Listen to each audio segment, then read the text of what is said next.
Luka Dončić is in the fight of his life right now, and it has nothing to do with basketball. If you missed it, here's the short version. Luka and his ex-fiancée were together for about 10 years. They have 2 little girls. Earlier this year, the relationship ended, and when it ended, the legal chess match started.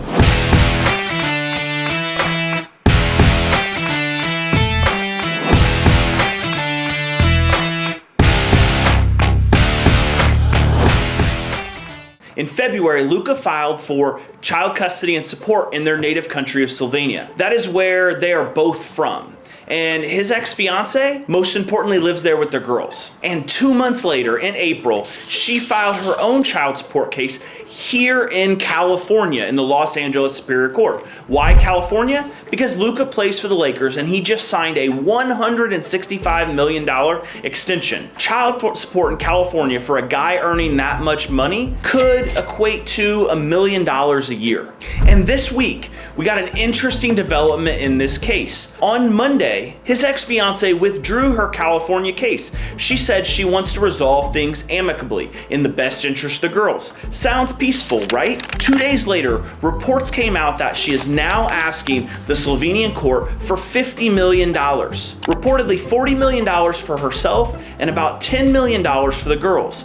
And on top of that, she reportedly wants Luka's time cut from 2 days down to 1. Now, what actually decides where a custody case gets heard? Well, first of all, on a state-by-state basis here in the United States, it's going to be generally where the child resides. Now, there are some laws and some different things that can play out, such as filing for child support like Anthony Edwards did prior to the child being born, that can lock it in another state. But generally, child support is going to be where the child is born, and it will remain in that state until that state relinquishes jurisdiction.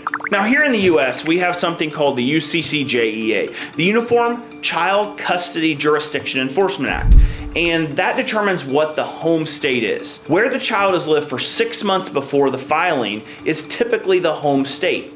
Foreign countries are treated like sister states under the UCCJEA. If the kids live in Slovenia, why did her lawyers file in Los Angeles anyway? What were they really after? Now, the short answer is money. I did a little quick research. I'm no Slovenian attorney, but it appears to me that there would be almost no way for her to receive even a fraction of the money she would receive in California if the case was heard in their home country of Slovenia.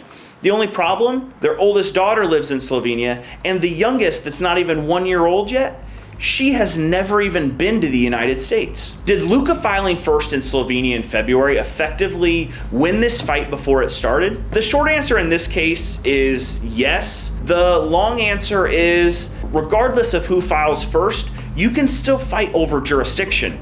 Now, in this case, his ex lives in Slovenia.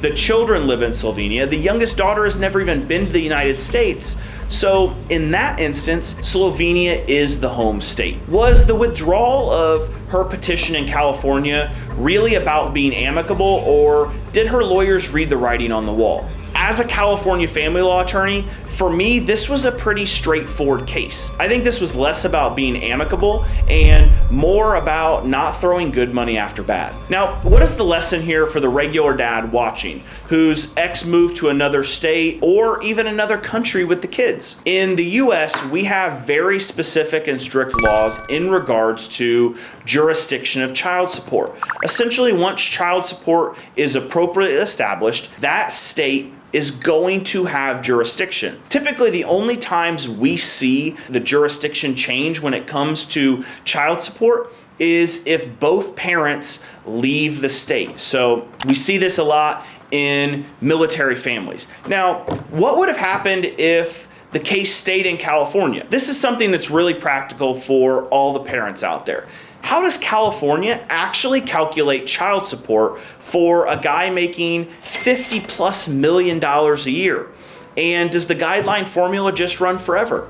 The short answer is the guideline formula in California does just scale forever. In some states such as Georgia, there is a cap on income combined between the two parents, but in California it does not. The presumption is that the calculator is the number, and that high income earning parent is going to have to request the judge deviate from the guideline and give good reason to do so. We've seen this in many high income cases. Famously, a few years ago, Kanye West was ordered to pay $200,000 a year in child support. So there's an extreme amount of risk for Luka in having this case in California. Now, some of you may ask, I said earlier that according to TMZ, Luka's ex-fiancée is asking for $50 million, with $40 million of it earmarked for her. They were never married. The reality of the situation with extremely high income earners is, unless the cases get really nasty, you usually see private settlements, and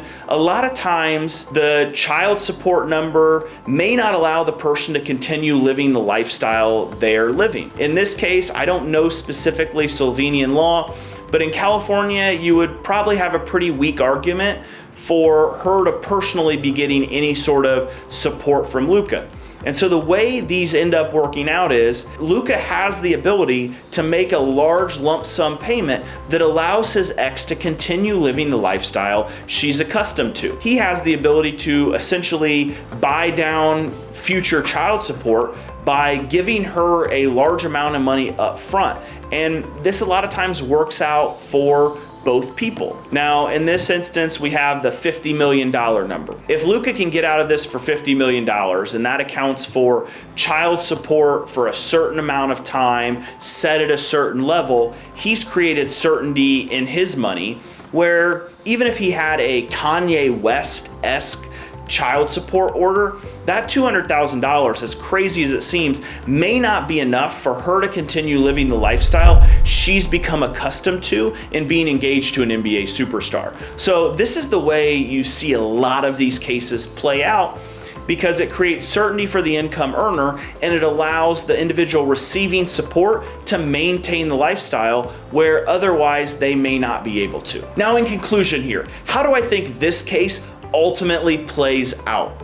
So number one is, I would bet a great deal on it being a confidential settlement. I think that no matter how nasty the custody may get and what this fight looks like, I think the financial portion of this is going to be a confidential settlement. And I think in all likelihood, in dealing with maybe not $50 million a year earners, but with dealing with extreme high income earners, he's probably got the liquidity to pay her a large amount up front and maybe mitigate some of that child support over the long term. To be honest, it's probably the best decision for both of them. The custody case, and when you're talking about these types of numbers, it's going to get expensive. Litigating child support at these types of numbers is going to get very expensive.